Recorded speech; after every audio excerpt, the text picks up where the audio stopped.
आज के समय में बिजली की मांग लगातार बढ़ती जा रही है, लेकिन कोयला और पेट्रोलियम जैसे ईंधन पर्यावरण को नुकसान पहुंचाते, इसीलिए दुनिया तेजी से सोलर एनर्जी की तरफ बढ़ रही है। लेकिन क्या आपने कभी सोचा कि सोलर पैनल फेंकने की पूरी प्रक्रिया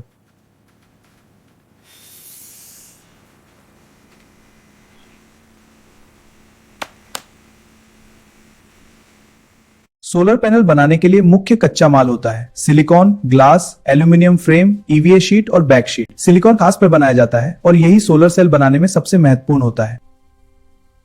सिलिकॉन एक खास प्रकार का मटेरियल है जो रेत से बनाया जाता है और यही सोलर सेल बनाने में सबसे महत्वपूर्ण होता है। सबसे पहले सिलिकॉन को पिघलाकर बड़े बड़े ब्लॉक्स बनाए जाते हैं। फिर मशीन की मदद से इन ब्लॉक्स को बहुत पतली स्लाइस में काटा जाता है। ये वेफर आगे सोलर सेल बनाने के काम आते हैं।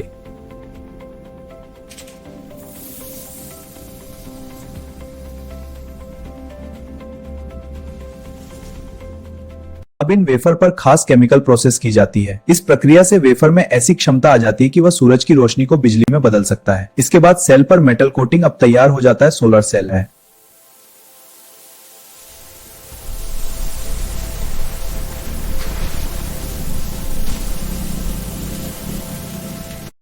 एक सोलर पैनल बनाने के लिए लगभग 60 से 72 सोलर सेल्स का इस्तेमाल होता है। इन सभी सेल्स को मशीन की मदद से सीरीज में जोड़ दिया जाता है, जिससे ज्यादा मात्रा में बिजली पैदा हो सकेगा।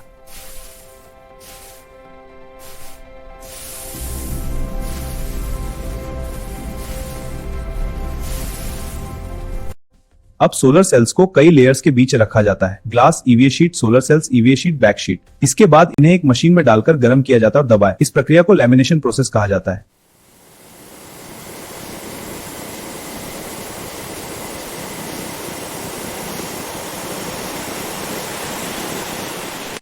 लेमिनेशन के बाद पैनल के चारों तरफ एल्यूमिनियम फ्रेम लगाया जाता है। यह फ्रेम पैनल को मजबूत बनाता है और इसे आसानी से इंस्टॉल करने में मदद करता है।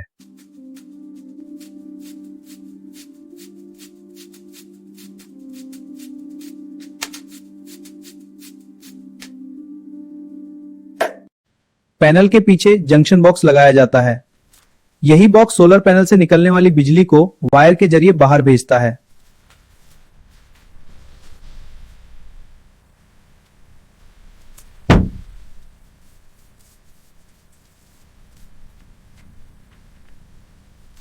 पैनल तैयार होने के बाद उसकी कई टेस्टिंग की जाती है। Power output test, quality test, sunlight simulation test. अगर पैनल सभी टेस्ट पास कर लेता है तभी उसे मार्केट में भेजा जाता है।